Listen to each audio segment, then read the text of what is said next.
I'm Rich Sains, and you're listening to the Procurement Conversations Big Conversation. Join me as I talk to procurement leaders and industry specialists about the biggest issues facing our profession. Welcome to the Procurement Conversation. This week, we're looking at what's changing in the IR35 interim worker space and the opportunity that this brings for procurement teams.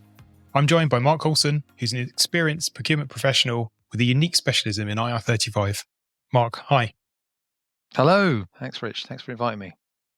So Mark, briefly, what is IR35? So essentially, probably best distilled down to be the difference between engaging a contractor or external worker under contracts of employment, which will be considered to be inside IR35, versus a contract for services. Two different models attract different types of tax to be applied that has benefits for both the client, particularly outside, in terms of avoiding employers' national insurance and apprenticeship levy, and also the contractor, because if they're engaged by their limited company, then they can offset expenses, they can distribute their dividend between themselves and their spouses. There's a whole bunch of different. But the bone of contention is that in order to determine whether it is or isn't inside or outside, there's a whole bunch of criteria which people find complex, probably unnecessarily so, because actually it's many ways more straightforward than people realize. And how did you come to specialize in IR35?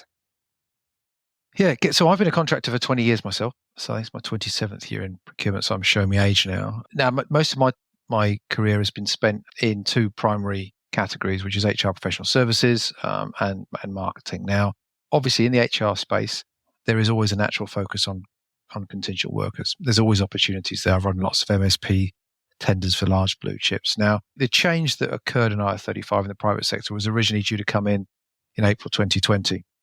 It was actually deferred by a year because of COVID.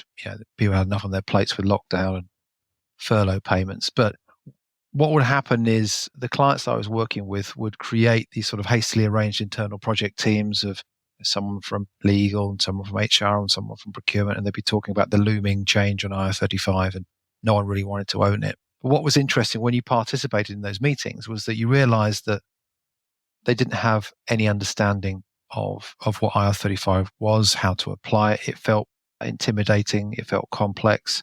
They were very concerned about the risks of misassessing and getting it wrong and the perceived liability. There wasn't any knowledge in that room. And I include legal in that. Invariably they had lots of knowledge on employment law and unfair dismissal and grievance procedures, but most employment solicitors or lawyers rarely had to ever involve themselves in IR35. So I recognized that it needed to be solved, because the reality is that if you engage a contractor inside IR35 instead of outside, then as a client, you're probably looking at around about 25% cost of hire increase. So it has a real material effect on the budgets that clients spend on contingent labor. It also has, it's actually almost the worst of all worlds, is that you then struggle to attract and hire the right caliber of contractor inside. And then you end up being forced to body shop to supplement your project resources through consultancies off the bench at twice the cost of the contractor equivalent. So I knew that from a procurement perspective, it had such a material effect on the cost of the contingent workforce within a client base that I needed to understand how to solve it. So I spent the best part of 3 years now learning from a gentleman called Martin Valentine, who I definitely encourage your audience to connect with. He's probably the most experienced lawyer on IR35 in the country. He spent 18 years dedicated specialism fairly uniquely on IR35. And I've spent 3 years basically bending his ear with 1,000,001 questions to try and understand better from my perspective, what is allowable outside versus disallowable. What do HMRC look for? And fortunately over the last probably 18 months, I've been applying that knowledge to help clients unlock significant savings. So what's been happening in the market since 2021? Well, I'd probably describe it as paralysis initially, certainly for the first couple of years. So there was an ignorance that occurred where, coming back to that example of those conversations that took place in those project teams where, because of the backdrop of COVID and furlough, they all sat around a table, realized that they didn't understand it, and they all came to the conclusion, well, isn't the best mechanism just not to use limited company contractors at all? It's like, job done, we can now move on to furlough payments. And to a certain degree, for the first 6 months of that decision, they kind of got away with it because we're in a false environment where lockdown was forcing contractors to just take any opportunities that were available to them just to keep the lights on at home. And then what you then had as we all returning back to normal was this realization that attracting contractors inside was proving much more challenging than it was before. And as I mentioned as well, about the bleed into the kind of professional services spend. So, but the reality is you've also got a disconnect. I'd probably describe it as, if you imagine invariably inside most clients, the decision maker for the policy on either blanket no limited company contractors or restricted use has invariably been legal or tax. The reality of them is that they're not at the coalface experiencing the result of those decisions. So they're sat in there going, you know what, I don't want to be responsible for saying yes to limited company contractors. I'm putting my head on the block unnecessarily. I'd rather just say no, and I can work, focus on the stuff that's my day job. On the ground, which they're to a certain degree immune to, you've got hiring managers saying, help, I can't staff my projects. I can't afford to bring resources in because the channels for resourcing are too expensive. Procurement saying, look, there's savings opportunities here that we're not realizing. So this is part of the problem has been there's not really been a catalyst for procurement or HR talent acquisition to really reopen those conversations that took place back in April 2021 about the company's policy stance. So if you imagine, Rich, that companies haven't looked at contractors on a case-by-case basis and looked at the merits of whether they should or shouldn't be inside. They've just gone, no, we just don't use them inside. It's outside, blanket, So there hasn't, so what they need to do, and what is happening now in more significant numbers, is a rethink on the whole policy. Let's change our view. And there's been some pretty seismic change in I-35 that's the catalyst for that. I've seen that myself. Legal, their view is very much, let's mitigate the risk. But the effect that I saw from that was actually, especially in the IT space, you mentioned remote work. You mentioned it being a time where we didn't necessarily want people in offices. So it didn't really matter where in the world you were. And I saw a lot of work, especially in the IT space, which was being offshored to the European Union, and the government's losing out on that basis. So, and there are still remote roles out there. So it's easier to have those wherever you want in the world and not necessarily in the UK. 100%. So I would say that, obviously, when I work for clients in the procurement space, invariably they have a global contingent workforce need. So you're right. COVID created lockdown. Lockdown created remote working. Suddenly, everyone, the contingent workforce became the good news. It's like anything, we're now 2.5 years on from the original April 2021 decision. Is that technology has evolved significantly in that time. So whereas before, probably at the time, they were looking at, in the UK, CEST or some pretty basic paid for equivalents, which are not really worth their salt, if I'm honest.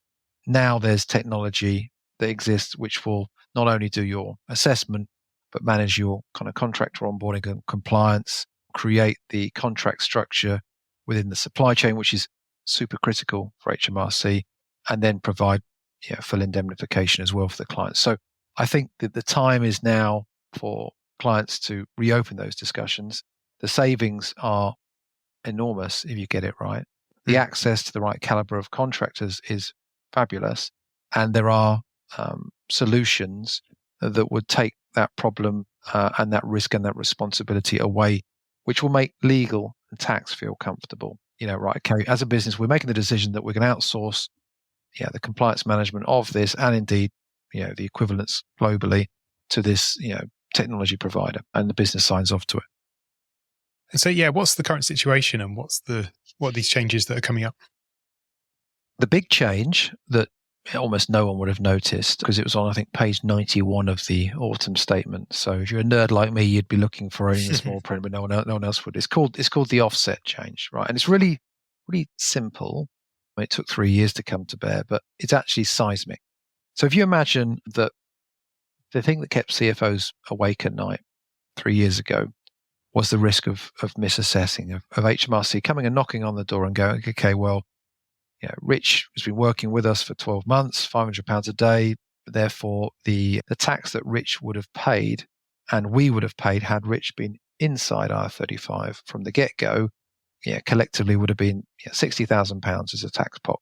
And that's a combination of the employer's taxes and then PAY and NI.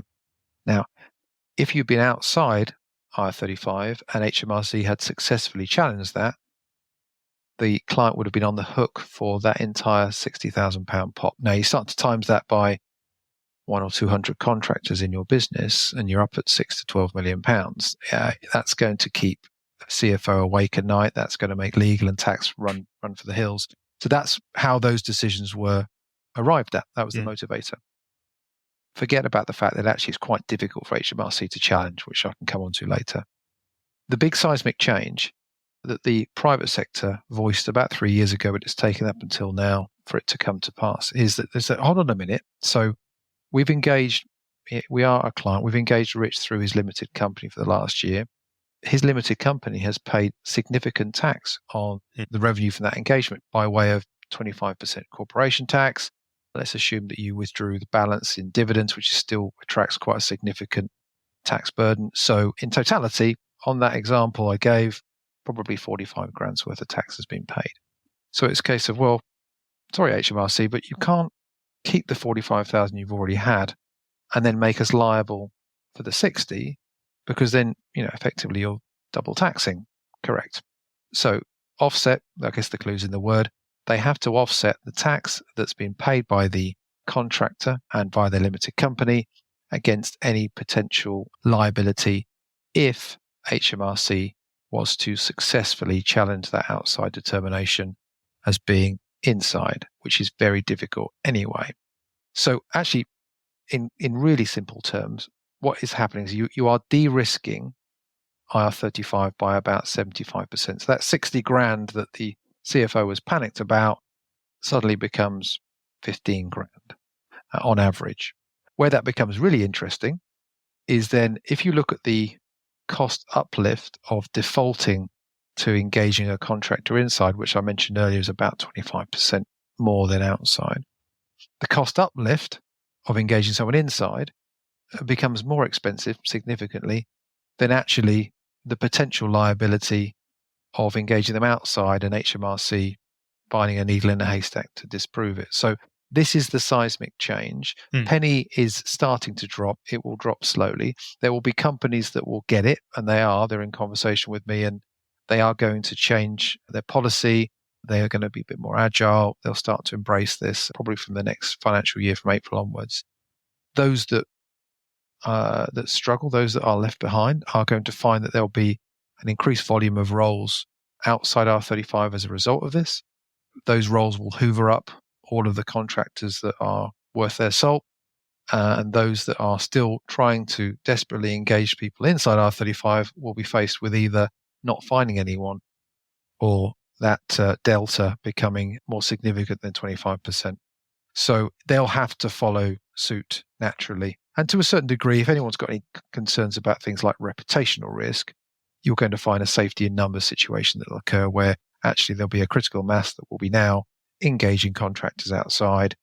And actually, if we do it, we're no different from the rest of them. So it's going to be massive. It's going to take a little while for it to sort of manifest itself in the marketplace, but it's the reason to go back and reopen those policy decisions from April 2021. It's that kind of catalyst that I think was necessary. Well, it sounds like it will kill off the blanket ban approach, and actually, the organisations that don't move with the times are going to be at a disadvantage because they won't. The quality of resource that will be open to them will be much lower than the ones that are working a bit more in an agile fashion on this. Yes, In fact, what you'll get is even where people are trying to maintain budgets at the historical level, they'll just end up paying for more junior, less experienced members of staff on rates that historically would have attracted a much more experienced person because of the fact that they're constrained to being inside. So it's, as I say, you'll get those that will move quickly. And what people don't realize is actually there are quite a lot of companies out there that are engaging contractors outside in significant numbers. You just wouldn't have any reason to know that they are because it's not in the public domain. One particular company I'm aware of actually that uses technology to manage IR35 has used, I think, 15,000 contractor engagements since April 2021 outside IR35 and recently passed an HMRC audit. So it shows that it's perfectly achievable, providing you've got the control. And what does this mean for procurement leaders? I'm obviously procurement, and I know that inflationary pressures and the environment we've been in the last few years with energy costs and everything else, Ukraine-Russia conflict, has made savings really challenging to find. Best case scenario, you end up trying to mitigate inflation, but savings is challenging. But IR35 and indeed global management of self-employed workers is a huge pot of savings waiting to be realized. And it's not cost avoidance, not fluffy stuff. This is pure play cost savings, i.e. last year we paid on average £800 to engage a JavaScript developer all in inside R35. This year we're engaging JavaScript developers for $650 all in because they're outside. It's evidential cost savings. So I would say that probably a good rule of thumb when procurement leaders are looking at their contingent workforce, if you were to assume that anyone that is on a day rate, probably £400 plus, is going to fall into that sort of skilled contractor camp, I would say that if you haven't got at least 2/3 of those contractors engaged outside R35, then you are missing a trick. And assuming that you do, and you move to that, you're probably looking at, I guess, savings of about £20,000-25,000 a contractor. You start to times that by 100 contractors, you've got £2.5 million bottom line benefit. Plus, of course, attracting better caliber contractors, and of course, importantly, avoiding the need to body shop off the bench from consultancies. Yeah, I guess that's a point that procurement leaders will probably be more open to, is actually the whole fact our management consultancies have done very well out of the last few years. But obviously you've got an increased cost of working with them. I mean, let's be honest, it's not just a little bit of an increased cost. It's probably double. But again, therein lies an interesting point, isn't it? It's ironic that actually back, who has the ear of the CFO? So way back when, 2-3 years ago, when they are trying to understand what does this whole IR35 issue mean, you've got, EY, PwC, KPMG, whomever else in the ear of the CFO as the auditors going, I wouldn't touch contractors. I think too risky. Because, ultimately they fill their own boots because you eliminate the contractor audience and then you eliminate the alternative for clients to be able to deliver projects with skilled individuals. What's interesting as well, Rich, is I would guess that a lot of HR professional services category managers, a lot of CPOs won't have even realized that there has been this bleed of their spend that historically probably would have gone down the contingent worker route, either via an MSP or otherwise, and it's finding its way into the consultancy equivalent because it almost gets lost in the noise. But actually, if you take a step back and probably analyzed the volume of external resources that a company was using, back in pre-2021 versus now, that it probably would be comparable, and yet you might find that the actual volume of contractors within that pool has reduced significantly. Therefore, that they're coming from somewhere else. Is there an IR35 equivalent in other countries? Yes, I know less about it, but what I'm really conversant on is global compliance. I don't profess to be an expert in all of the IR35 equivalents. So in the US, it's known as 1099. Again, in there's an equivalent in Canada, and then in Germany and France and the Netherlands and so on and so forth. So yeah, the principles still remain the same, which is there is a different tax regime to apply to those workers that are classified as employed versus those who are classified as self-employed. The criteria, for the most part, remains very similar in most of these countries. And again, it's not going to be within the gift of any tax department within a client to be able to self-manage this. But the good news, as I mentioned earlier, about that kind of technology that's evolved, there are some really good platforms now that will manage your global compliance and your classification and take responsibility for the process control and the indemnification. MSP doesn't really want to wrap their arms around it. The good news is that there are some really good technologies now that have passed HMRC stress tests that can take this burden, this responsibility away. What should procurement be doing? Well, they absolutely. If you're a CPO, if you're an HR category manager, you should be using this offset change as the catalyst to reopen those discussions. It won't be within procurement's gift to make the decision on the policy. Invariably, what I found with all of the procurement teams and the clients that I advise, IR35 has found its way into the lap of HR and talent acquisition, not through any desire on their part, because it feels like it's people, therefore it should sit there. They're not equipped to be able to solve it. They're not legal or tax experts, let alone IR35 experts. So as I mentioned earlier, the decision has historically been within that legal or tax department. So, but what procurement can do, and it should do, is be tenacious and carry that flag. So engage HR, TA, make them aware of this significant change in the offset legislation. I found very few that actually are aware of it. They need to be made aware.